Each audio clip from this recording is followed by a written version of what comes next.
Hi guys, you're welcome to the channel. My name is Lillian. If this is the first time you are seeing my channel, and if you're a returning subscriber, thank you so much for coming back for more videos. So this is the dress we'll be making today. This is actually for a 1-year-old child, and I used about 1 yard of lace material and 1 yard of doll face satin. I added this organza. You can use a chiffon material as well. So this is how clean the inside looks like, and as you can see, it has a cape that goes over the arm through to the back. So let's go into the cutting of this beautiful dress. So like I said, 1 yard of lace material and 1 yard of doll face satin. I'll be folding the two of them in a triangular manner, the way we fold our half circle. So I've cut out a length of 48 inches by 24 inches. The length of the gown I'm working with is 20 inches, so I added extra 4 to 5 inches to it. That is about 24 inches. You can add half of your shoulder measurement to the length you are working with, or you add half of your shoulder measurement plus about 2 inches just to be on the safer side. My shoulder measurement is 8 inches, half of it is 4 inches plus my length of 20 inches, that is 24 inches. So on the longer side I measured it into 2, and on the shorter side I just measured it into 1, and I folded into a triangle just the way you see me doing on this video. Both the front and the back are being folded, and I folded the lace material and the doll face material as well, and I pinned them together. So my shoulder measurement, like I said, is 8 inches. I'll be taking away 1 inch from it, that is 7 inches, because the strap will not be getting to the tip of the shoulder. But since I'm cutting on my fabric, I'll just leave it at that 8 inches so that I'll use 1 inch to turn the armhole sides. That is 4 inches on fold. So 3.5 should be my shoulder measurement. Then the other half inch will be to turn my armhole. So I'll just get it on from the triangular part. I'll get where my 4 inches is. And to check whether you are doing the right thing, just from the tip of the triangle, I measured both sides to make sure that both of them are equal. And the next thing is to take my neck width of 2 inches. I am using a neck width of 2 inches by 2 inches. This is for the front. Actually, I'm not meant to go through this, but I would just want to draft a basic pattern so that the video will be thorough. So from the shoulder point, I came down by half an inch for my shoulder slant, and I'll connect to my shoulder neck width.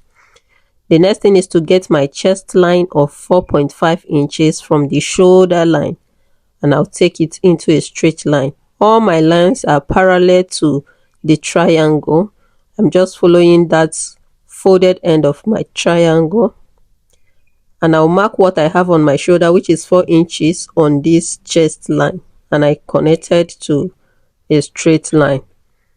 So that chest line, I will input quarter of my chest measurement. I'm working with a chest measurement of 20 inches. Quarter of it is 5 inches. So I added ease of 0.5 inches to it, that is 5.5 inches. Then I added my seaming allowance of 1 inch. So from my shoulder tip, I'll get my full length, placing my tape on the shoulder tape. I'll get 20 inches all around. From there, making sure my tape is still positioned at that shoulder tape, I'll get 20 inches all around.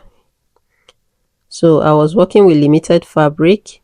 This measurement is from the shoulder to the nail length. I'm working to the nail length. So if you want a longer length, you have to have enough fabric. This is for a 1-year-old child. So after marking my full length of 20 inches, from that my chest measurement, I will take it. If you don't want the flare to be too wide, you can reduce it at this point by coming in from the end with about 3 inches or 4 inches, or you just connect it straight to the tip if you want the flare to be too wide. Or you can just connect it to the tape after sewing and you notice it is too wide. You can just flip it over and reduce it instead. So I'll just trim out and I'll maintain the first line that I marked. Like I said, if you don't want it too flay, you can just reduce it. Then if you are making a shoulder dress, I'm not making a shoulder dress, but I'm just drafting a shoulder dress. So my neckline is 2 inches for the front. So if you want a different neckline for the back, you can just do 1 inch, or you can just maintain the 2 inches for the front and for the back. So I'll just cut through the neckline and the shoulder line. If you're making a shoulder dress, remember to add your 1/2 inch seaming allowance on the shoulder before cutting it. But I am not. So I'll just cut through the armhole and the sides.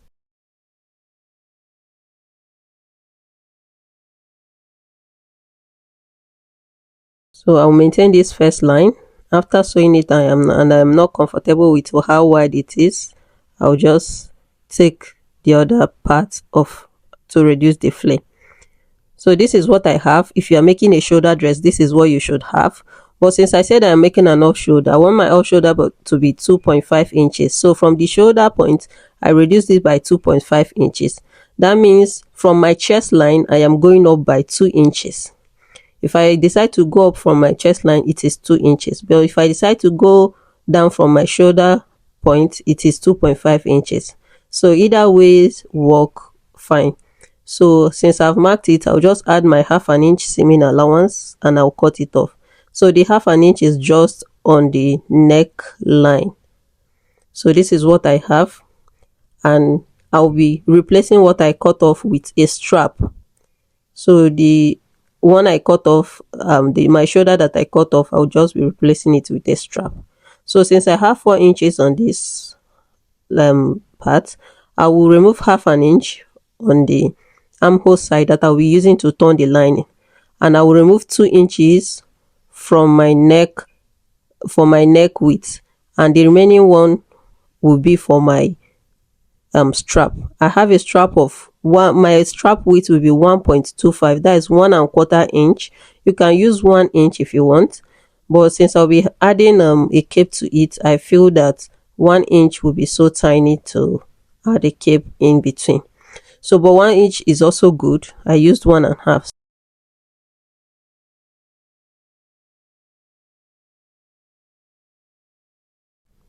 For the down part, I'll be reducing the lining, that's the doffy satin, by 1 inch. Initially I marked 2 inches, but I decided to change my mind and mark 1 inch. The lining and the lace fabric are placed together, but here I'm just reducing only the lining by 1 inch. I want the lining to be shorter than the lace fabric. So I'll just trim it off, and as you can see, my lace fabric is longer than my doffy satin right now. So this is what I have, and my pattern is ready. I've already notched where my strap will be attached. So when I open it up, this is what I have for the lace fabric and also for my doffy satin. Both the front and back are here as well. Then for my strap, I have cut out the 2 strap. The length is 7 inches and the width is 3 inches. 5 inches is supposed to be my shoulder length measurement because it is 2.5 inches off shoulder. Then I'll add 1 inch for my joining allowance, that is 6 inches, but I decided to add extra 1 inch. So I will sew it on the open side and turn it inside out. And for my cape, I have my doffy satin cut out. The width is 16 inches here, though I later reduced it by 3 inches because I noticed it was big for the child's age I'm working with, and the width is 25 inches.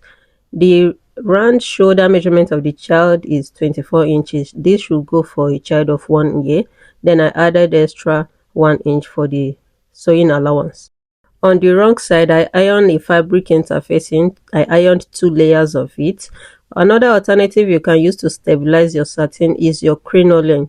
If you are using a crinoline of 6 inches, it will be fine. You'll be cutting satin of 12 inches. When it's unfolded, it is 6 inches. Then, but if you are using that of 3 inches, you have to double it. You have to join it, place it on top of each other, then make your stitch across. And also I have this crinoline here. These shiny ones, these colored ones are for fascinators. They are not as strong as the one we use for sewing, but anyone you can place your hand on is very fine. It depends on how firm you want the cape to be. So I joined my lining doll face because I didn't have enough. So when I fold it over, I will stitch it and I will turn it inside out. Right now I have stitched on the wrong side and I will turn it inside out. So as it is on fold now, it is 7.5 inches. I later reduced it to 6 inches because it was too big for the measurement I was working on. Make sure your seam line is on the top. At this point, if you are using a crinoline, this is the time to insert your crinoline through the openings. Make sure you push the crinoline inside so that this is not very comfortable on the skin. Push it in about quarter of an inch, then you stitch on it because you'll be attaching this to the strap that will be sitting on the child's overarm.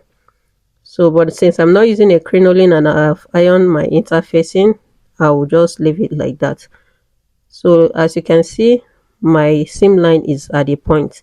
So when I get the middle point, I will just create my bow the normal way we usually create our bow, and I'll use my needle and thread to secure it before covering it with the little straps I just brought out now. So I'll just pass my needle through, then I'll tie it all around.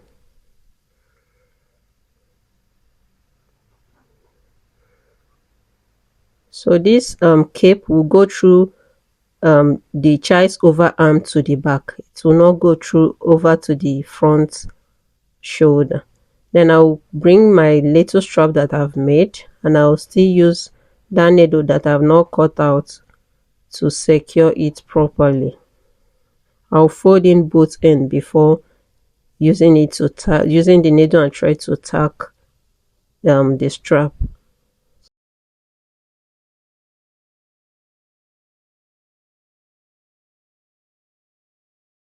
And after that, after securing this middle part, then on the sides of the bow, I'll still make my pleats, tiny pleats. I'll make sure the length is no more than 2 inches because the opening I left on my strap was 3 inches. So if I use ½ inch to say join to my gown, I'll be left with 2.5 inches. So I'll just make sure this is no more than 2 inches. And I removed the interfacing on that allowance of ½ inch that I will be making my pleats on. So this is my strap and I've sewn and torn it inside out, but leaving an opening of 3 inches. This is how I will put it through. This is how it will be sitting. So but before that, let's work on our gown itself. When I bring the lace material, each lace material will be going to each fabric, each doll face fabric, and I'll bring my strap that I've sewn and torn.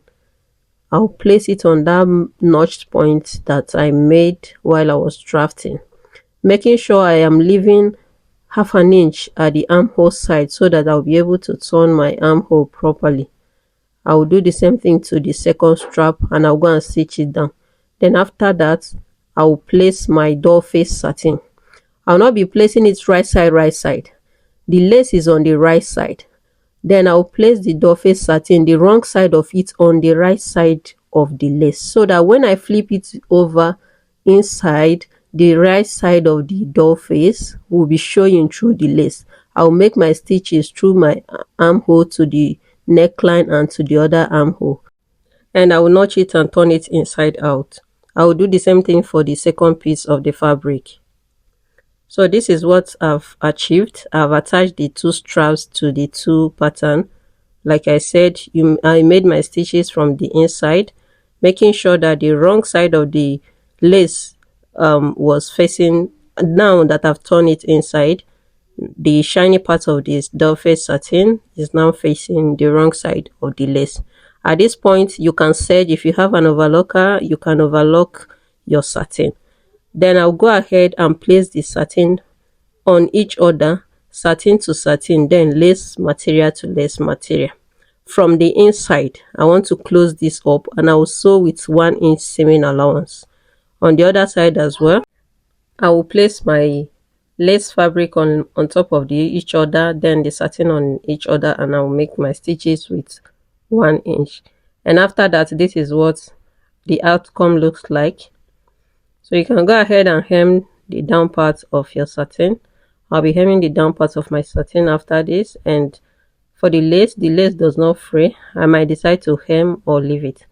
So at this point, I'll bring in my cape that I have already pleated the sides. And remember, I still have my openings at the front side. And I'll position it. The knot will be at the back. Then I will put in the pleats through the opening, and I will make my stitches from this front through to the back strap from the front side, so that there will be uniform stitches. I will not just stitch on this cape area. I'll just make the stitches from here through to the back strap, so that I'll have something that looks uniform. And on the back part, this knot, I'll place it on the back part. I decided to add organza as the train. You can use a chiffon material. I didn't have one while I was making this, but I had organza that looks like this clothes. Then I decided to just cut it out and fold it. Then I gave it a shape at the down part, just to represent what we are working on, the dress that is on the thumbnail. So, and with my needle still attached to the cape, I will use it to tack it down. I will do all this and I'll show you the outcome. So this is what it looks like already. See how beautiful that sleeve is. The cape is now serving as the sleeve because it will be resting across the arm of the child, and the inside is neatly finished. You can go ahead and hem the down part. And if you have watched up to this point, I want to appreciate you. Thank you for sticking by. And also, do remember to click on the like button and subscribe if you've not. And I'll see you in my next videos. Just remember, like I said, hit on the subscribe button if you've not. And also share and comment. Leave a comment for me on the comment box. Thank you and see you in my next video. Bye.